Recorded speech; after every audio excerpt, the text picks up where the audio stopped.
Well, good morning and thank you very much for joining us. I am Yori Folari. Today, let's look at the education sector, in particular, the universities sector of our life.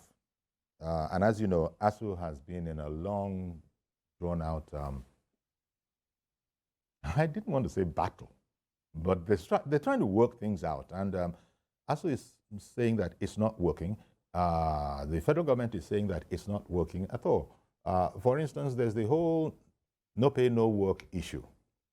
There's a regulation, there's a law, there's a law, and government is saying that, look, it has alerted that it will not be breaking that law. How can we find ourselves to compromising, coming back to work so that we can get along? ASUU so far is not impressed. Well, Dr. Dele Ashiru is chairman of ASUU, Academic Staff Union of Universities, University of Lagos chapter. A fine morning to you, Dr. Ashiru. Good morning. You're very welcome, sir. Thank you for this invitation. Indeed. It's my pleasure. Well, as you know, this matter has escalated again, but unfortunately, it won't be the first time that has happened. And when I say that, I mean that there's this high-powered meeting, as our caption is saying, VCs and Pro-Chancellors have now been drafted into the negotiations. And yesterday they had a closed-door meeting, which ordinarily should make us hopeful. But the federal government insisting on staying on the side of the law that is right, which is that if anybody of workers cease work, then they cannot be paid for such non-work. Well, the chuckle I take is part of the whole answer. Well, thank you very much. You see, we're in a country where everything seems like a joke, a huge joke. I mean, how can a lawless government, a government that has not been known to obey any law, now suddenly wake up to become, an advocate of obeying law? And which law to start with? As I speak with you, all research institutes in Nigeria are on strike and they are being paid. So where is the law? So what is it? Why do they have it in for ASUU, if that is indeed the case? In Nigeria, there's this disdain for intellectualism. Even the narrative, the way they talk to us, in such condescending manner, tells you that we are in a country where, people don't have respect for intellect. Because if they do, we won't be where we are today. The committee set up yesterday will be the fourth committee set up to negotiate with our union. And what is it that we are negotiating? We are negotiating a condition of service last reviewed in 2009. We thank the Committee of Vice Chancellors, for their interest in bringing the strike to an end. But even their recommendation leaves more to be desired. I am saying that against the backdrop of the fact that if you have reviewed a people's condition of service 13 years ago, I don't think that it is fair on those who work in the especially in the tertiary education sector, to now be dragged into a discussion of 50%, to represent 50% and all that. So how many percentage per year in 13 years? So these are critical questions but rather than engaging in all this shenanigan, what government needs to do is to sit down with our union. Pro-chancellors and vice-chancellors are not in dispute with government. It is our union that is in dispute with government. Yeah. And it is dispute as of right. We had an agreement. You failed to implement the agreement. We complained. We appealed. We wrote to you. We gave you notices. You refused to do nothing. Yeah, but and then we commenced the strike, and you are talking about no work, no pay, no. If you say no work, no pay, we tell you no pay, no work. The vice chancellors and pro-chancellors, they say as elders of the community, the academia, they cannot sit by fold their arms and watch the entire edifice collapse. Is why they feel constrained to come in and find some middle ground. Maybe they feel that they might not be as, shall we say, radical. They'll be more open to reasoning. So you can understand it, why government will be reaching in that direction, because the lecturers themselves, that is your good selves, those guys know the agree. No, but we do. Look, let me start by telling you how we agree. When we started this negotiation in 2017, Boale Babalaki, for one reason, he failed. Muzale Jubril concluded the negotiation 2021 May. Government didn't do anything until 14th February 2022 when we started the strike. They jettisoned the report of Muzale Jubril and then set up the Nimi Briggs Committee. Nimi Briggs went round these same government agencies, including the minister, and gave us an offer. So in the spirit of we go green, we accepted the offer. Even though it was less than you wanted. Even though it was less than what we originally negotiated.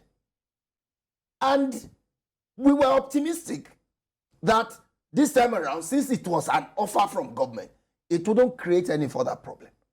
And within the twinkle of an eye, 360 degree from government to now say we can only give 23 point something percent and 35% to pro. Look, it's so annoying. And it's unacceptable to us. And in any case, we have also told government, should you find any part of the proposal difficult to implement, come back to the negotiating table. We will discuss and agree. But now government finds it more convenient to go to press conference to say what is not right, to call pro-chancellors and draft them into another round of negotiation, which are diversionary. And then you come back to say that we've been on strike for X amount of months and you will not pay. And government is deliberately prolonging the strike action, as you can see. Yeah, but what do you think of government's sort of reasoning that, look, there is this regulation that you can't pay for work not done. And government doesn't want to be seen to be, I understand it, breaking the law. Can you, as intellectuals, academicians, not understand that, if you want to call it, academic part of it, and therefore enable government to be able to continue meaningfully, if they insist on that point? You see, we have not even reached that point. Okay. We will get to that point when all the issues and disputes have been resolved. Because it's not just about pay. As you said, you see, it's about conditions of service, yes, which include... Pay is just one of it. There's funding for revitalization. There's money that they are owing us that they are going to pay in 2023 when they are no longer in government. So we have not reached that point. The point that we are now is that we have not resolved any of the contending issues that led to this strike action. Now, you talked about law. Yeah, but even if we go into jurisprudence, law, what is law? Who enacted those laws? For whom were those laws enacted? And for what purpose? But there's also a bigger law. There's the International Labour Organization Convention, to which Nigeria is a signatory, which says you can't criminalize people who go on strike. And nobody can be victimized for participating in a strike action, which stems from dispute of rights. So who is going to punish Ngige? Or Adamu? Or even the president for creating the enabling environment for us to go on strike? And that's where you will see, the mischief in the law. You force a people to do a thing. Look, workers are not slaves. And for goodness sake, we are also citizens in this country. And this idea that government, can ride roughshod on citizens must stop. Because in civilized societies, those in government are servants. They are public servants. And they must know to the dictates of the people. So all of this talk about government, this is what government can offer. If government says that's what it can offer, we also as citizens and as workers who have right can say, no, we don't. And what are we talking about? You are asking a professor at bar to be paid 800,000 naira. That's a little above $1,000. The person handling the president's Twitter, as we were made to see on social media recently, earns more than $1 million in a month and has no PhD and has not taught in a university for 20 years. For you to become a professor at bar, you must at least have taught in a university for a minimum of 15 years.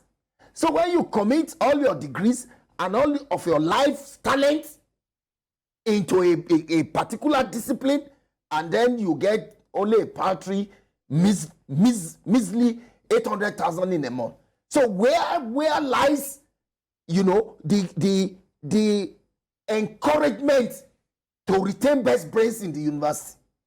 The peace team, as it is being called now, of these elders in the academia, they say that they will be liaising with the Professor Nimi Briggs committee to find out its rationale in arriving at the decisions that it did, and then would sort of make proposals, be able to make proposals after that, and then try and bring ASUU and government together again. And maybe that's where this whole 800,000 that you find so annoying is coming in. I don't know, as a sort of a preliminary. Well, they need to discuss with our union. That's just the way to go. So it's a welcome development if the Committee of Elders will first get assurance from government, especially from Malam Adamu, that after all of this again, he will not turn coat.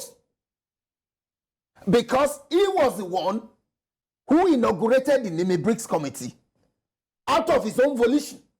And we asked them, did you have the mandate of your principal to negotiate with us? And he said yes. And he committed it to writing, only for him to finish the assignment, and then you threw it overboard and you started telling lies to Nigerians until for the first time, and that is commendable. The Nimi Briggs Committee, in a paid advertorial, made it clear that whatever it is they are saying, you know, to media people are lies. And when a government gets to that level, I mean, it's the lowest level you can get to. And for the knowledge that I have, in societies that are serious, such ministers don't have the moral rectitude to still remain in that office. When you come to the public to tell lies, and you still sit down there setting up committees that tomorrow will give you recommendation, and then you come and say whatever you want to say again. So really, this government has done so much damage to the education sector. And I really don't know how Nigeria will recover from this damage. Because the ASUU seems adamant. There's so many issues. I have just told you, ASUU is not adamant. Well, ASUU took an offer from government. If you are adamant, will you take an offer? Okay. But you know, there still is no and then the government say can't do that again. And people, as government has observed, it is the children, we call them children, but the young people in universities that are the main victims of this. Many of you guys actually have children within the system as well. I have a daughter in the university. She probably will be looking at me now. And now she can't even understand the kind of daddy that she has. Can you keep your daughter at home and then you go to media houses every day to defend the continuation of strike? But I know that unless we continue to do what we are doing, she won't have a university to go to. How many of these our students, their parents can pay $1 million naira that is being proposed to remain in the university in a country where the minimum wage is 30,000 naira? So we understand well, but it's a sacrifice that they must make.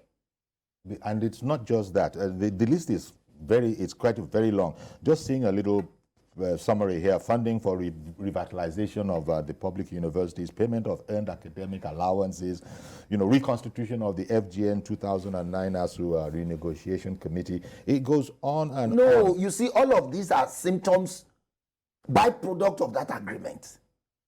Under that agreement, there are 4 pillars: conditions of service, funding for revitalization, university autonomy and academic freedom, and other matters related to the 3.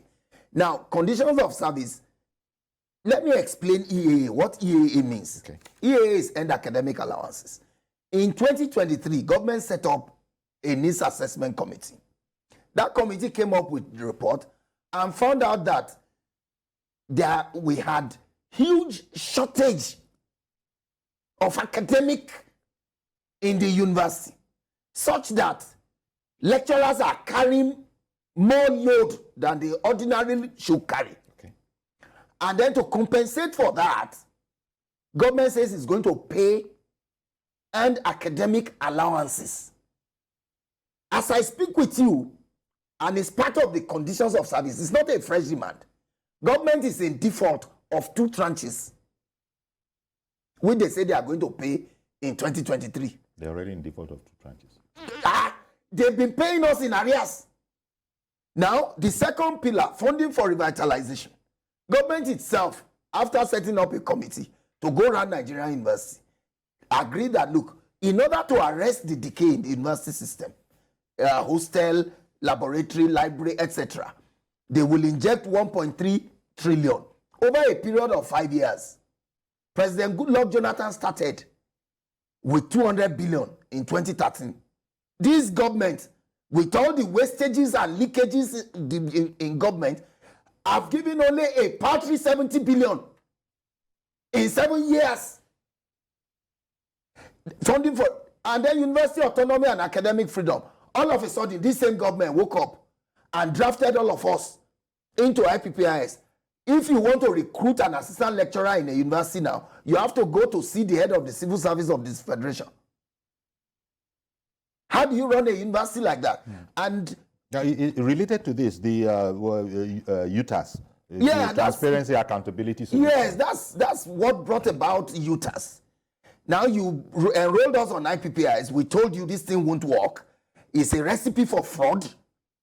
Nigerians, including those who call themselves public analysts, they came and they were an employee cannot dictate to his employer how he's going to be paid. And we told them then that this is not an issue about, it's about that platform. That platform is fraudulent.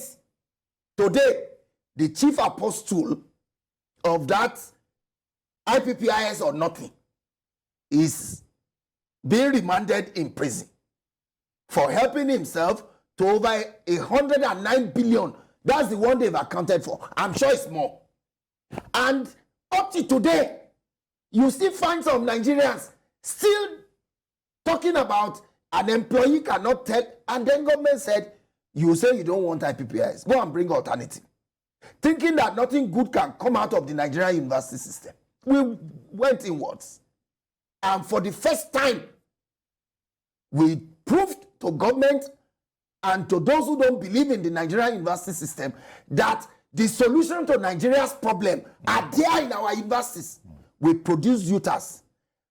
Today, all government agencies have agreed, including the DG of NITDA, the #1 ICT man in Nigeria, have come out publicly to say this IPPIS is prone to error. Now, there is one that is now adjudged to be better. Homegrown. Your own people have it. You are not going to pay anything. We are giving it to government pro bono. And yet, they are resisting it because they cannot use UTAS to steal Nigerian money. The issue of proliferation of state universities, how important an issue is that? It's very, very important. How do you... So what can government do about it? Are you saying that government has to find a device to stem it? Oh, yes. There's a proposal that the NUC Act be amended to make it a little bit more stringent, to sleep and wake up and turn university creation to a constituency project. Look, a governor can't fund a university appropriately, and then it's establishing 2, 3 more and creating more problems.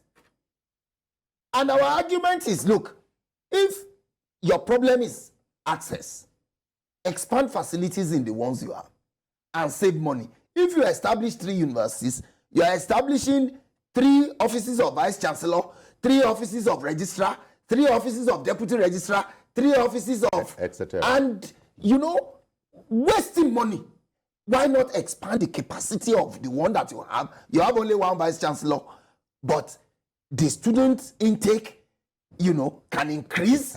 People can come there. They can get quality education. So rather than creating jobs for their friends and cronies, which is what they have turned universities into. So these are the issues. And once government is committed to doing that, we have a university that we can manage and then reduce wastages and concentrate on making our universities globally competitive. These are our arguments. But it's become much more complicated now, if you like, because there are other university unions and associations. They have also joined in. SANU has joined in, NASU has joined in, and also NAAT. They've declared trade disputes. Of course, we have ASUU leading the way. It's comatose. And what, Dr. Ashiru, do you think is the way out? Because you said that even though you have your own daughter, for example, nobody can be closer to the effect of this thing than people like you. This still is an action worth pursuing. What is the way out, short of government? You have a shopping list already. Go ahead and buy what's on the list. Because government is saying there are things in there that don't work the way ASUU wants it. Who's in charge here? Not that we want to get all bossy like that, but it's government that's in charge of society and doing what it needs to do for society, not for ASUU to come and be, usurping the role. They didn't exactly use those words, but seeing the way they're going, for instance, that aspect about an employer cannot dictate, and an employee cannot dictate, to just taking that as perhaps an unfair handle to illustrate the point. Well, What do you think can be done? The Constitution of the Federal Republic of Nigeria states that it shall, with a clear mandate, the responsibility of government to educate its citizens. And they swore to uphold and defend the Constitution. At least I listened to that. Yes. In all the swearing-in ceremony. So when they have the notion that ASUU, among other bodies, is making this particular function very difficult. No. How? We are even helping them. How are we making it difficult? You establish universities, you are not funding them. A room that is meant for 4 students, 22 people are today sleeping there. And we are saying, look, this thing can't continue. Intervene. And you said government is for all. What is it that the Nigerian government is for all about? The roads are not good. Yes. You can't go to public hospital. You can't have electricity and you are paying. So what is it? What is it that that government is doing in Nigeria? What? But I remember back in President Obasanjo's time when he was when he was president, saying, shall we say, opining that if government was to satisfy ASUU's, demands, it would take up everything. And as you've just said, government has a constitutional function, a constitutional role. Nobody else would get a look in. Uncle Yori, let us get. I mean, that's as far Let back us as get this. Obasanjo time. They are just deceiving us. Look, go and commission a study of the 2022 budget. The capital budget of a parastatal, one parastatal, is bigger than the capital budget of all the 6 first-generation universities. That's a fact. I said, go and look at the budget, and I will help you. Go and look at the capital budget of Nigerian Research Stored Product, INSPIRI, or what is it called?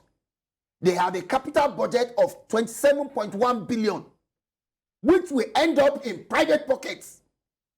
and the capital budget for Unilag in the 2022 budget is 646 million. I am being factual. One moment, please. Let me do a Prince in Ojodu. Good morning to you, sir. Well, we just lost Prince there. Institute of Oceanography and Marine Research has a capital budget that is greater than that of Unilag, OAU, Ibadan, and ABU combined. And the projects are funny. So what are we talking about? What is the demand of us? That we got the whole money in Nigeria. It is not, the entire education budget in Nigeria is not up to the one for National Assembly. How many people are in the National Assembly? Compared to Nigerian people, the president alone has about 12 jets. So the prioritization of things that indeed do get done is also an issue then, even if it's that not, is the point. If not expressly stated, That it's an is issue. the point. Because These these people comparisons that you're finds making, it convenient to waste resources. Look, you got ASUU demand will take all the money in Nigeria, but we have money to build railway to Maradi. We have money to buy $1.4 billion car. We have 1 million to donate to Afghanistan. We have all kinds of useless, unproductive, wise goose chase spending going on in government. The wife of the president, some years back, complained that even the budget for the hospital in Abuja, the presidential hospital, they can't buy paracetamol there. okay, let's take Mrs. Blessing, I believe it is. Good morning, ma'am. Good morning, Mr. Yori. Yeah, go ahead, please. Good morning. Please, to our guests, good morning too. Good morning, man. Thank you. See, I know that government can be very wasteful, and then we know we have a lot of issues with the government, both past and present governments. But the only thing, the question I just want to bring further, okay, let me put it this way. I know in UK, I know in US, they have free education up to the high school. After the high school, most parents have to, foot the bills of their wards. To be honest, we need to introduce a little bit of fee to our university so that we can have a good and standard university in Nigeria. In most of if you go to US, it is not free. Except you have an outstanding record, outstanding result that give you free, scholarship. What do you think about both states, both universities, both states, in most state university having private university, states with university? What do you feel about them introducing school fee? Introducing tuition. Let's put it that way. Okay. So let us look at it from the angle of the fact that because some people are rich, they can afford, that's why they go to private. Some people struggle to put their children in private universities. It is not because they are rich. It is because they know the value of education, and they know that this government, both past and present, cannot really provide to have a standard university. And I put it to you, sir, that most universities in America, it is not free, except you have scholarship, and you must work hard. Even our children abroad, which I know and I read, they have scholarship because they work hard to get to where they are going. Please, let us look into it. Introducing tuition and making sure that those tuition are judiciously used by the people there. Okay. It is both you and me that are in most of these government institutions. It is both you, yourself and myself, that will make sure that things don't work when they put us there. Anywhere you put an average Nigerian, they will make sure things don't work. They will do diversion of the funds, even provided by the government. And we know that. Please, can you say something about that? Thank you. Okay, Blessing. That was quite full. but you know, it's part of the situation that we find ourselves in, and so we appreciate your commentary there, and we'll let Dr. Dele Ashiru react to it. We've got to take a break so that I don't have to interrupt you, because it was quite, you know, comprehensive. And speaking as a parent here, and suggesting ideas and wanting to know what your take on those ideas would be. But stay with us, and when we come back, Dr. Dele Ashiru, chairman of ASUU UNILAG chapter, would indeed give his comments.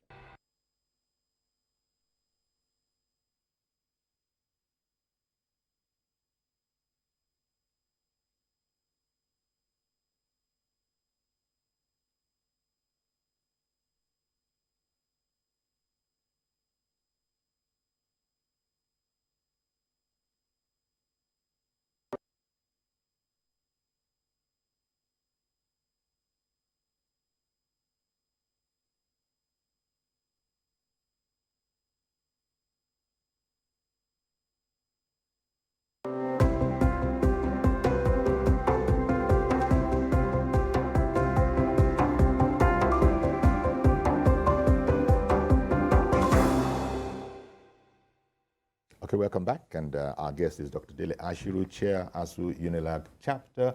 And just before we went on break, Blessing had called in and had offered her suggestions, which included, for instance, the payment of fees to higher tuitions, if that is what it must take as part of the sacrifice of parents. Do you think that would help? Well, let me start by saying that I am not part of those Nigerians who don't make things work. I strive, I do my best on my beat. So I don't want to be lumped up with Nigerians who don't make things work. That's one. Number two, parents are already paying.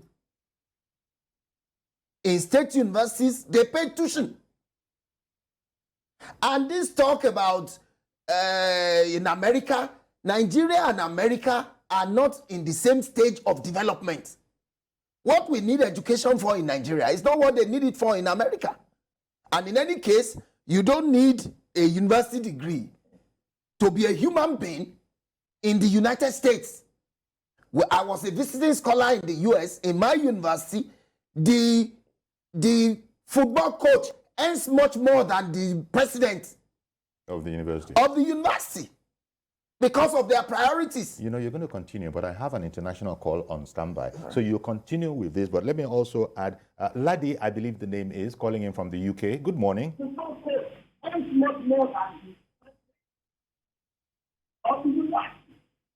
Because of their priorities. Laddie in the UK.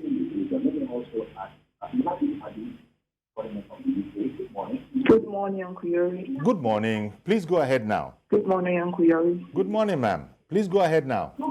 Yeah, good morning, Uncle Yori. Good morning. Please go ahead. We can hear you now. Uncle Yori. Oh dear. We can hear you. Good morning. Good morning, Laddie. Go ahead now. Thank you very much. Okay. I'm a teacher in the UK, and I'm a bit disappointed that ASUU strike is still ongoing.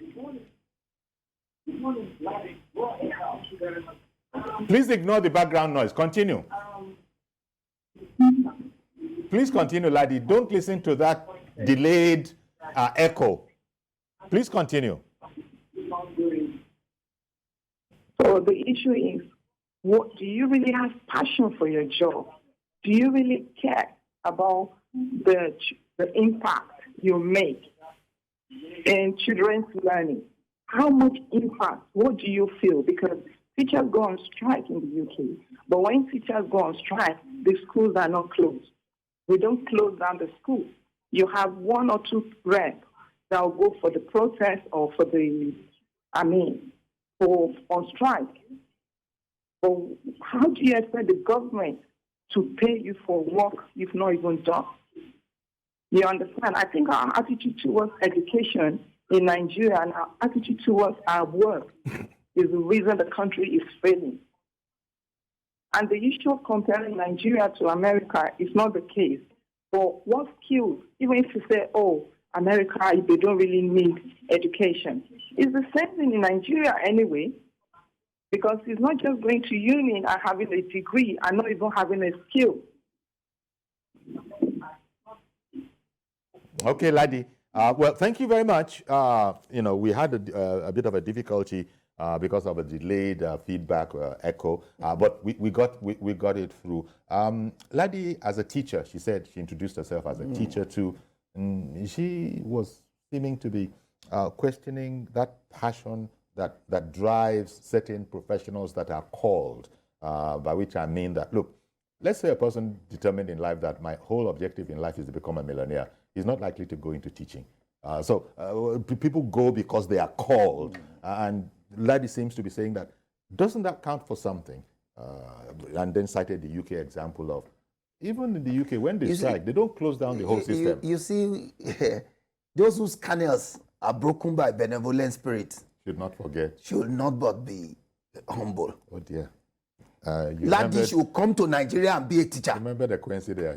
It's a currency, right? Or is it Achebe? Come to Nigeria and come and ply your trade. If all of us left Nigeria and calling from London, where is the talk about passion? And there's often this kind of talk from people who left Nigeria on account of what we are struggling against. Brain drain. I mean, there was a university teacher strike in London last year. It didn't take a responsible government to look at the demands and amicably resolve it with them, and they are back to work. In Nigeria, the strike we first declared was a 4-week rolling strike, because what we thought was that government needed some time, to put his ass together and resolve not even one meeting in 4 weeks. We rolled over for 8 weeks, nothing. For 12 weeks, nothing. And that's where you got the charge of disdain from. Yeah. That government seems to disdain the academia. And then you set up committee, you jettison whatever recommendation you are giving and all that. So, look, we are up against a people in government, the ruling elites, who care less about the health of their society. So what you're saying is that the passion here is no less fervent than you see. It's even more. It's even more. We've been subsidizing university education with our sweat and blood in Nigeria. She can't do that he or she can't do that in the UK. Mazi Okoroafo, I believe you're also of the educational system. Good morning to you, sir.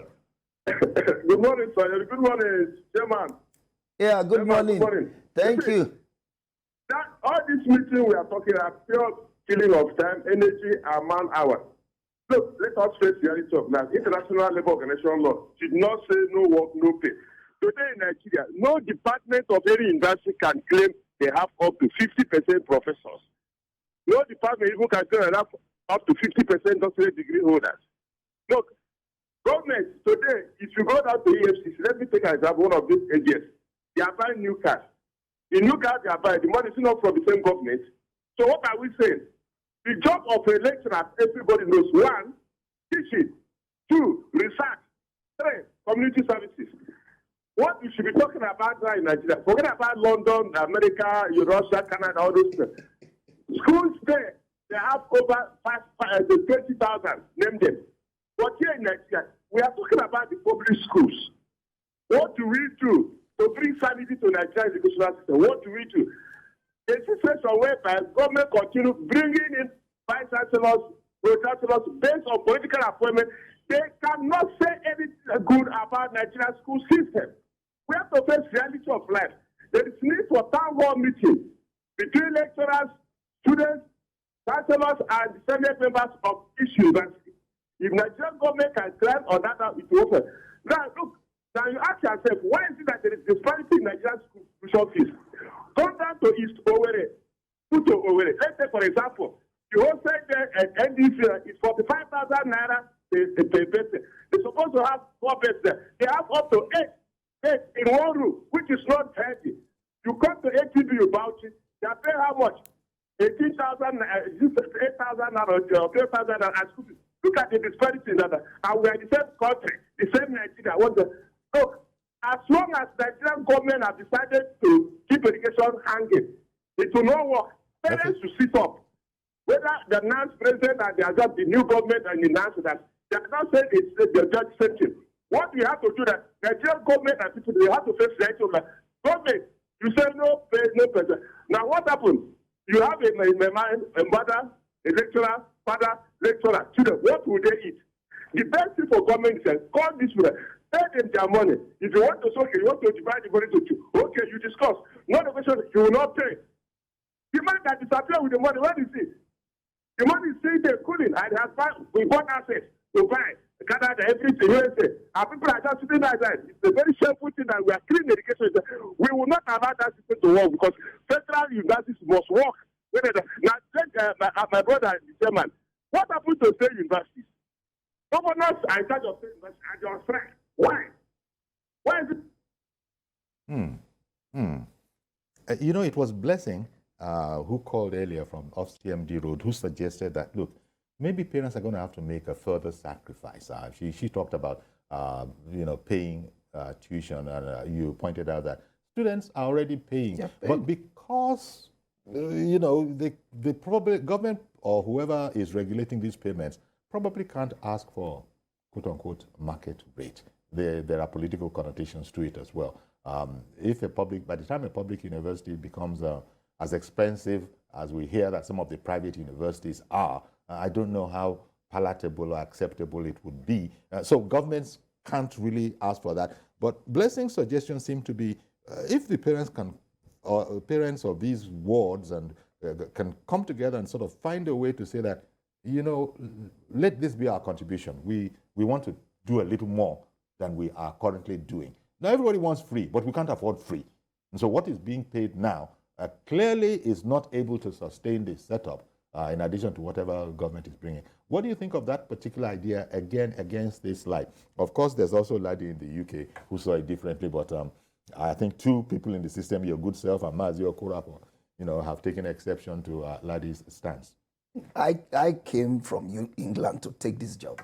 So nobody should be hyping about being in UK. What is it in the UK? Anyway, that's just by the way.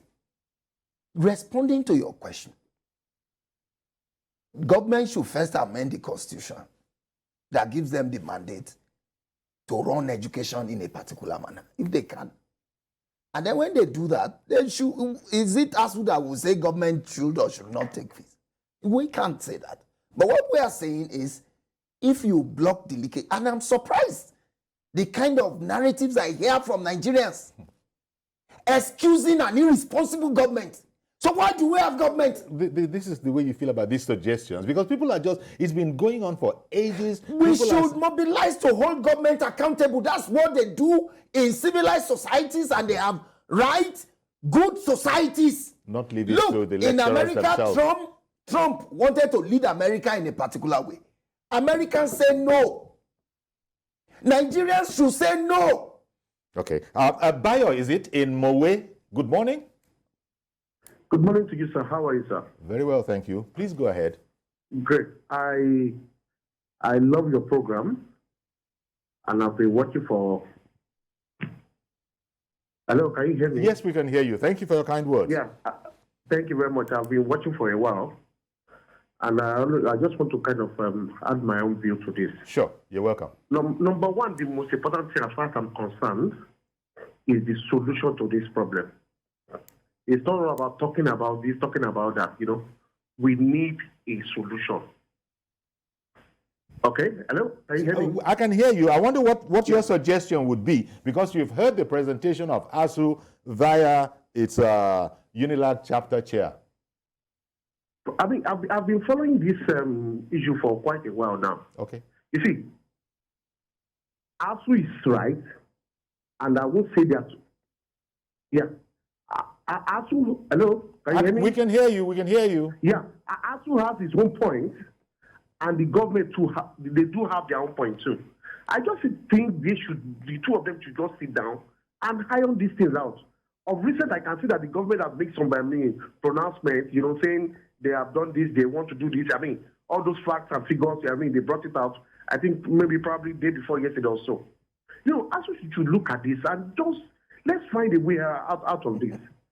Students as you recall, I beg your pardon for interrupting you. Sorry for interrupting you. As you recall, Bayo, it's been pointed out that we've had a number of these meetings between government and ASUU. Agreements have been reached, but then, according to ASUU, government doesn't follow through. I'm sure you also, since you follow it as well, you're aware of that aspect. So when you say government doesn't follow through, are you saying the one they brought up now? You mean the government? The government will not implement it, or what exactly is it talking about? Well, that's what I'm talking about. Well, exactly. Only he can say that, and that is what he is saying. Yes. I mean, yes. So how do you know government will not follow through when you have not even when you have not even taken it or probably believe what the government is saying? The children have been home for 8 months, 7 months. All their house fees, everything, they have to pay everything all over again. What kind of thing is this? For goodness sake. Okay. We should be concentrated for goodness sake. As we should sit down, either government is going to honor it or whatever. Government has made a proposal or whatever it is. Look at it, okay, fine. We have seen it, okay, fine. Let's look at it together. You sit down together.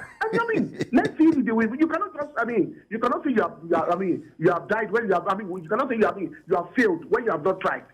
You cannot say a government will not, put through when you have not even accepted anything. Okay. So I don't know. Okay, Bayo. Thank you very much. Again. Yeah, Bayo is just been emotional. And it's not also correct that it's been following. If it's been following, you had an agreement in 2009. In that agreement, you say you will review agreement every 3 years. This is 2022. 13 years. The agreement is still yet to be reviewed. In between, there have been strikes upon strikes upon strikes. Let me come from recently. In 2018, there was a strike. In Gige Cave, we had what we called Memorandum of Action. We moved away from Memorandum of Understanding because government will not do to Memorandum of Action. The difference is that in the Memorandum of Action, there are timelines. By X date, this will be done. By X date, this will be done. Nothing. We started another strike in 2020. There was another Memorandum of Action where these 2 tranches of EAA were promised that they will be paid. Up till now, it has not been paid. EAA being earned academic allowances. And now that we are on strike, they say they are going to pay in 2023. So what has he been following? The point is that government needs to sit down honestly and sincerely in good faith. Look, this strike can end in 24 hours. Okay. If there's sincerity of purpose on the part of government. So there you go, Bayo. You have the position of ASUU, whereas I hear what you were saying. So why don't you give them a chance? What the good doctor seems to be saying is that how many chances do you want to count? That there have been chances, and government has always, from his point of view, been the same. Is it Mr. Abuaba in Alimosho? Good morning. Yes. Good morning.